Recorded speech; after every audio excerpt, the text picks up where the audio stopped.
mga kabady, welcome back sa aking YouTube channel at talagang panibagong araw, panibagong reaksyon tayo sa naging upload ni Kalingap Rain na kung saan makikita natin si Kalingap Rab ay pumasok na sa cybercrime para mag-file ulit ng panibagong kaso.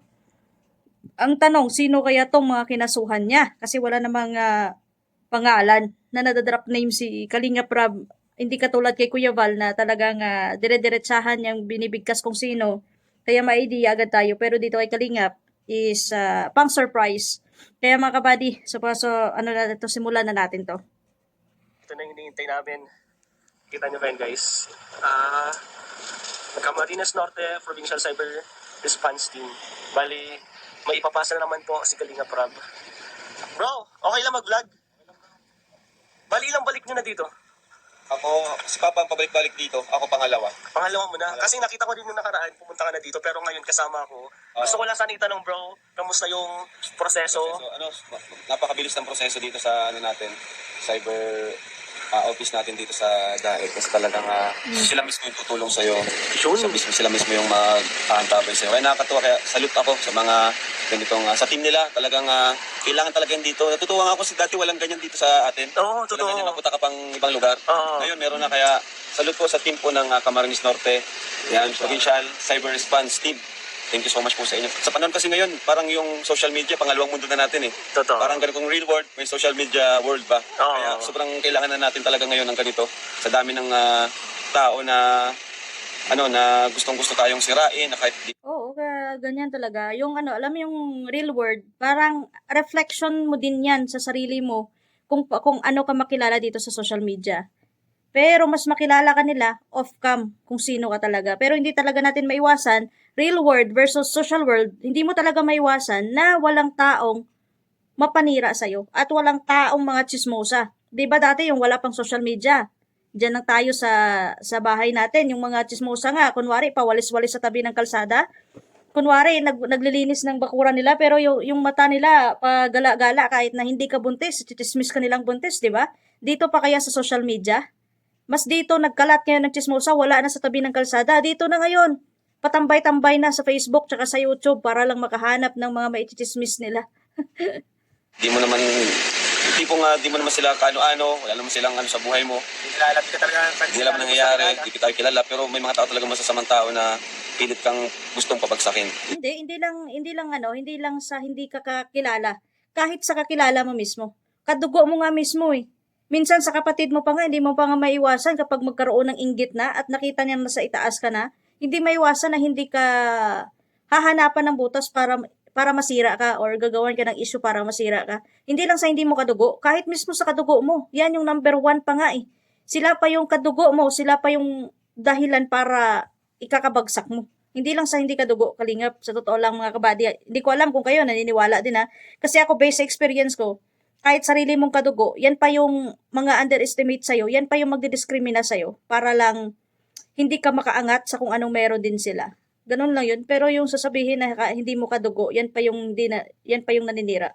Hindi lang sa hindi lang natin kadugo, kundi kahit sa kadugo din natin. Parang walang pinagkaiba yung real world kaysa sa social world. Hindi natin alam yung rason. Pero yun nga, buti na lang may ganitong cyber team.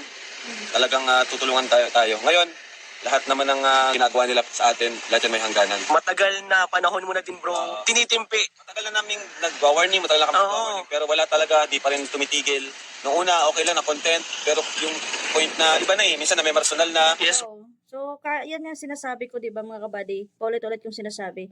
Na kahit gaano kahaba yung pasensya ng tao, kahit gaano kabait mo pa makilala yung isang tao, wag na wag mong subukan sagarin kung hanggang saan yung pasensya at yung pagiging mabuti niyang tao sa'yo. May hangganan at may hangganan. Kahit sa anong bagay. Lahat ng bagay permanente, lahat ng bagay is temporary, walang permanente talaga. Lalo na yung pasensya ng tao. Sasabihin mo na, ay, okay lang to gawin sa kanya kasi parang okay lang sa kanya, walang problema to.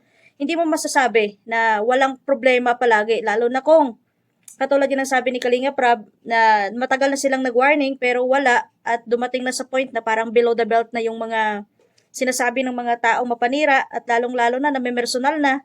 So yan yung mahirap, no? At kailangan na din talaga umaksyon kasi hanggat pabayaan mo yan sila, Ang tanong, hanggang kailan mo kimkimin yung bigat at pagpapasensya mo sa mga taong ganito na halos araw-araw binabastos ka na at binabalahura ka, masiraan ka lang dito sa social media.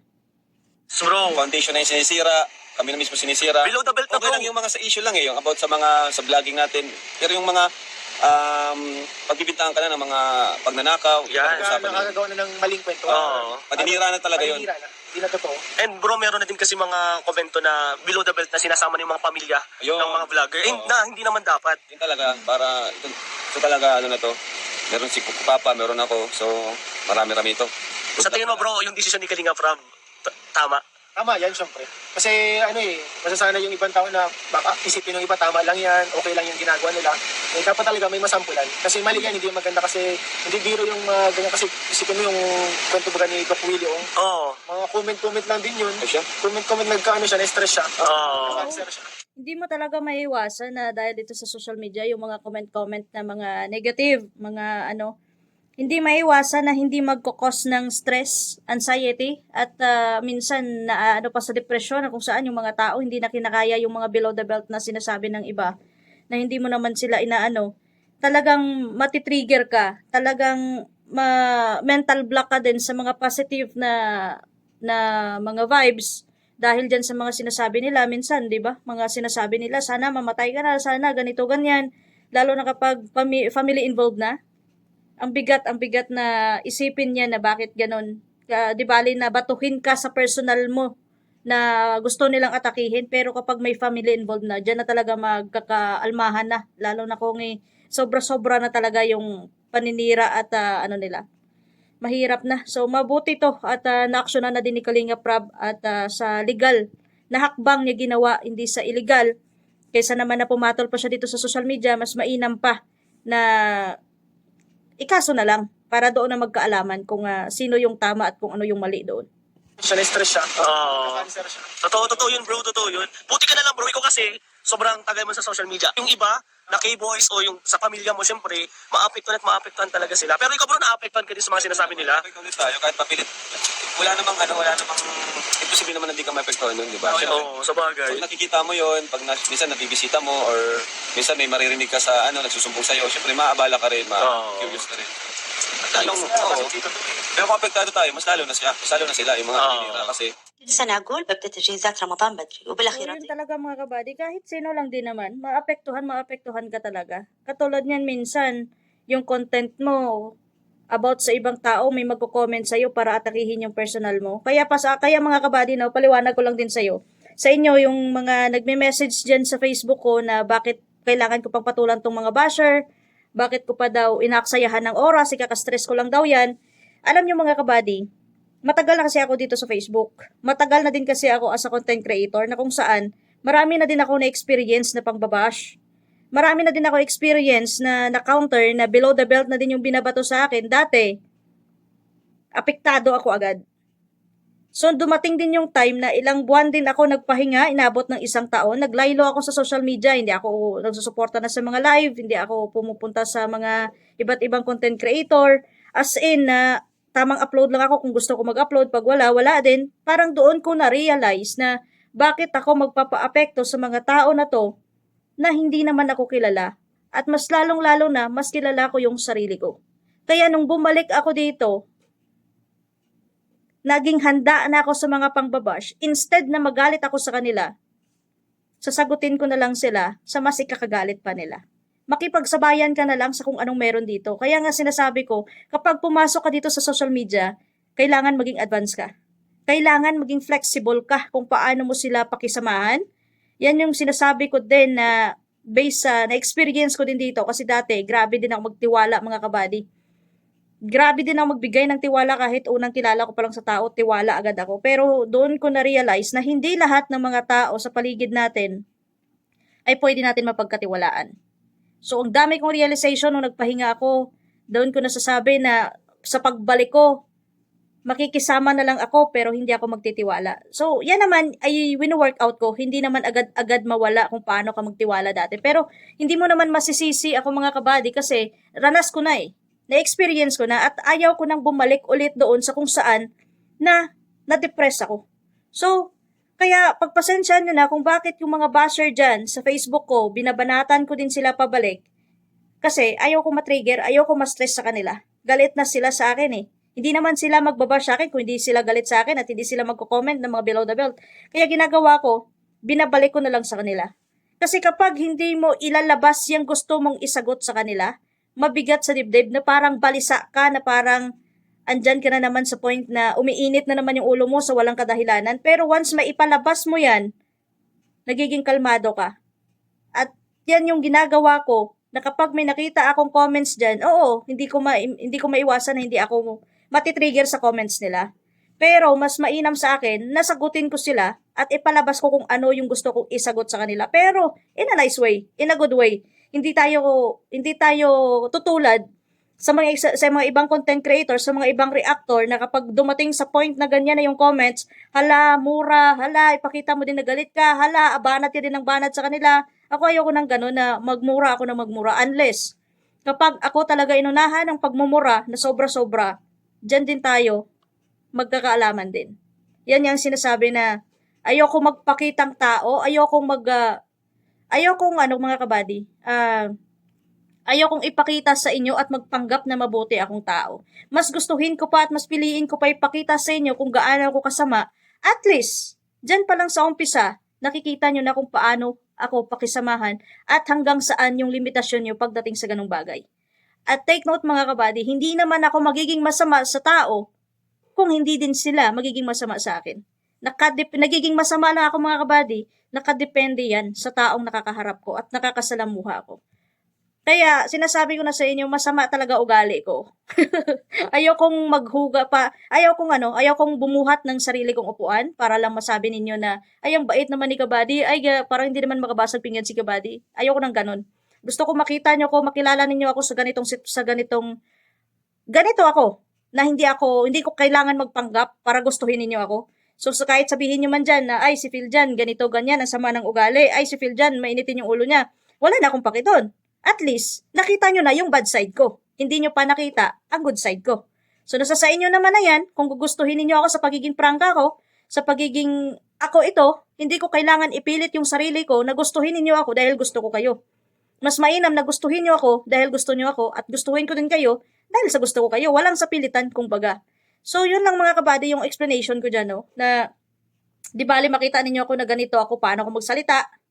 Ayokong paligoy-ligoy. Marami kasi akong nababasa na si Phil dyan, diretsong tao, walang paligoy-ligoy, ganito, ganyan. Ang daming nagustuhan yung the way, yung kung ano yung nakita nila sa akin. Pero may mga tao din talaga na hindi nila nagustuhan yun. Kasi yan yung mga tao na pwede naman nila direct to the point na lang, pero kailangan pang paligoy-ligoy, kailangan pa nila makipagplastikan. Kahit na may sama na ng loob sa tao, kahit na hindi na maganda yung pakikitungo sa kanya, makikipagplastikan pa din. Ako kasi hindi ganun mga kabady.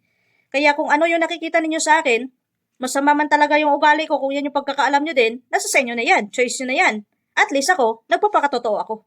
Ganun lang yun mga kabady. Pero tuloy tayo dito.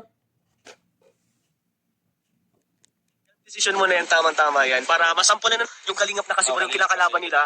Eh, may ano kami, member kami ng Kalingap. Siyempre, nasasaktan din kami sa mga sinasabi na hindi naman totoo. Na tipo bang kayo na yung tumutulong o nagpapabahay, pero Saka, kung may problema, batas mismong sa atin, magbabawal sa atin, mismong hindi man tayo pinagbabawalan, sino ba sila para pagbawalan tayo, kung nakakatawa naman tayo. tama. Mabuti naman yung layunin natin, di ba? And may isa pa bro ako nakita, parang minamaliit pa yung Camarines Norte. Bro, ano masasabi mo dyan? Parang minamaliit pa. Grabe, pati yung branch ng cybercrime, minamaliit, porket yan yung sitwasyon nila. Alam nyo kasi mga kabady, talagang may mga tao na makikitid yung utak, no? Talagang, alam mo yung ganon, na parang wala silang ibang gagawin sa buhay nila, kundi yung para manilip lang sa kung anong meron sa kapwa nila. Tapos yan yung pag-uusapan. Hindi ko alam kung ano ba yung exact na salita para itawag sa mga taong ganyan, na pati naman opisina ng cybercrime, pagtatawanan pa at kikwestiyonin pa. So sa mga ganyang paraan, lalo na yung kinakasuhan kayo, mas lalo kayong madidiinan pag ganyan. Instead na magpakabait kayo, gayahin nyo si Dr. Love ngayon, di ba? Parang parang nakainom si Dr. Love o nakapaligo sa holy water, ang bait na ngayon eh. Sa totoo lang, lalo silang nagalit dun sa mga sinasabi nila dun. Maling-mali yung ginagawa nila. Kinakalaban na nila ang batas. Batas na yung kinakalaban nila, pinagtatawanan nila. Isa yun sa mali niya. Dami na nga niyang maling ginawa, nadagdagan pa. Kaya, Yan yung yung mga tao na nagpapakatalino. Pero sa sobrang talino niya, sobrang hype niya sa sarili niya, parang hindi mo na marit sa sobrang katalinuhan kasi nga pati nga batas kinakalaban na eh. Kaya nga hindi nga katulad ni ni Lupin, hindi na nga niya sinipot yung first hearing na kung saan batas na yon. Kasi ang gusto niya, makikipagdebate lang dito sa loob ng social media na hindi idaan sa batas. Yung parang pasikat lang ba? Para lang sa social media, para lang sumikat siya, para lang mag-trending siya.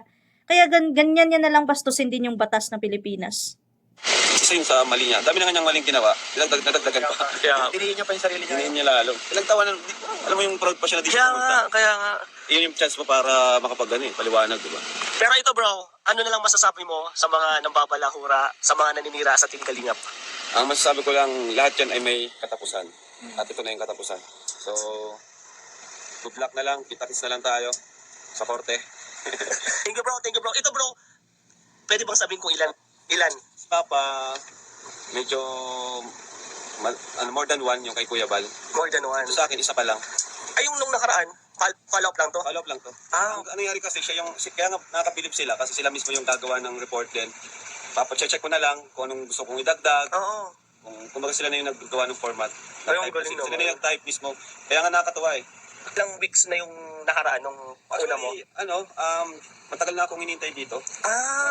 Di, ang bilis talaga, ang bilis ng proseso. Pinuntahan kami, kaya yun, ngayon ako nakabalik dito. Yung iba kasi bro, sinasabi nila na 1 month na, hindi pa din nagko-contact. Pero dito, ang bilis talaga. Bilis. So, Sila thank you. mismo po yung ano eh. Ano rin sila, nainis din sila dun sa Ginawa nung, okay. nung isa, pag nagyayabang pa. Dito na bro, this is it. Dito na din. So, ibig sabihin, yung wala pa siyang nadagdagan na makasuhan, yung pinaprocess niya pala ngayon is yung kay Lupin. Which is na kung saan talagang mabigat-bigat at marami nang dumadagdag na kaso sa kanya. So, abangan na lang natin ang susunod na magiging kabanata nito kasi sa kay Kuya Val pa lang hindi pa nila hindi nga niya hinarap eh. So, may mga nagko-comments kasi, nababasa ko sa comments na nagsasabi na sana si Fujiko din makasuhan, ganito, ganyan. Hindi ganon kadali mga kabady ng kaso, mag-file agad. Step by step yan, may procedure yan at may proseso yan. Kaya, si Kuya Val naman, nakapagbitaw naman si Kuya Val na makakasuhan talaga yun si Fujiko kasama yung nanay at tatay niya. Kaya antayin na lang natin at abang-abang na lang tayo. Kaya sana, dahil sa ganyang salita ni Kuya Val, maging aware na sila bilang warning na yan na sana tigilan na nila. Pero kasi sa ginagawa nila ngayon mga kabady, pinapalabas kasi nila, parang mas nagiging nagiging hyper pa sila na ganyanin yung Kalingap, lalo na parang sa kanila pananakot lang, para sa kanila parang pagtatawanan lang, parang usapang kanto lang, parang gano'n yung dating sa kanila. Kaya tingnan nyo yung ginagawa. Instead na maalarma sila, patuloy pa sila. Kaya dumadagdag yung mga kaso nila sa mga ganyang ginagawa nila mga kabady. Kaya antay-antay na lang tayo sa magiging sunod na hakbang ni Kuya Val at ni Kalingap Rab. Ito ay kay Kalingap Rab lang pala. Inaasikaso niya yung para kay Lupin. So abangan natin yan kung ano yung magiging kahinatnan yan mga kabady. At salamat sa kay Kuya Val at Kalingap Rab na nagising na din kayo sa katotohanan na hindi sa lahat ng pagkakataon is pasensyahin at unawain na lang yung mga ginagawa nilang ganyan. So, kailangan din aksyonan at kailangan din bigyan ng leksyon yung mga taong ganyan, lalo na hanggang ngayon, hindi pa din sila natatapos, tuloy pa din sila, at kung ano-ano pa din yung ginagawang issue para masira yung image ng Kalingap. So, abangan na lang natin mga kabady at hanggang dito na lang muna yung ating reaksyon. Maraming salamat sa inyong suporta mga kabady. Walang hanggang pasasalamat sa lahat ng mga Kalingap partners, Kalingap reactors, hindi ko na kayo maisa-isa at baka may makalimutan ako. Baka magtampo pa. So, ayun, may love shoutout sa inyong lahat mga kabady. Ingat kayo, God bless, at to God be the glory sa ating lahat. Bye.